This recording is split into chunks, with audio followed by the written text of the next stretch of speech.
Biodegradable পণ্য একটি সম্ভাবনাময় উদীয়মান খাত। এই খাতেও ব্যবসা প্রসারণের প্রচুর সুযোগ রয়েছে। পৃথিবীর অন্যান্য দেশের মতোই বাংলাদেশেও এই বায়োডিগ্রেডেবল ব্যাগের ব্যবহার ক্রমান্বয়ে বাড়ছে। 2023 সালের 8ই নভেম্বর প্রথম আলোর প্রকাশিত একটি প্রতিবেদন অনুযায়ী বাংলাদেশে প্রতিদিন 1,40,00,000 পলিব্যাগ উৎপাদিত হয় সারা দেশে। এই 1,40,00,000 ব্যাগের মধ্যে কিছু অংশ বায়োডিগ্রেডেবল পলি দ্বারা রিপ্লেসমেন্ট করা সম্ভব। বায়োডিগ্রেডেবল পণ্য উৎপাদন এবং বাজারজাতকরণকে আমরা গতানুগতিক ব্যবসা না বলে আমরা বলতে পারি এটি একটি সামাজিক উদ্যোগ বা এন্টারপ্রেনারশিপ। এটি একটি নতুন প্রোডাক্ট। 18 কোটি মানুষের দেশ এই বাংলাদেশ। এই বাংলাদেশের অধিকাংশ মানুষই এই প্রোডাক্ট সম্পর্কে জানে না।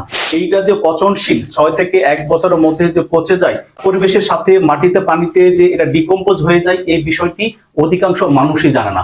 এই নতুন প্রোডাক্টকে বাজারে যেতে হলে আপনাকে অনেক ধরনের চ্যালেঞ্জের মুখোমুখি হতে হবে। প্রচলিত যে পলি ব্যাগ আছে তাদের কাছ থেকেও আপনি একটি প্রতিযোগিতার সম্মুখীন হতে পারেন।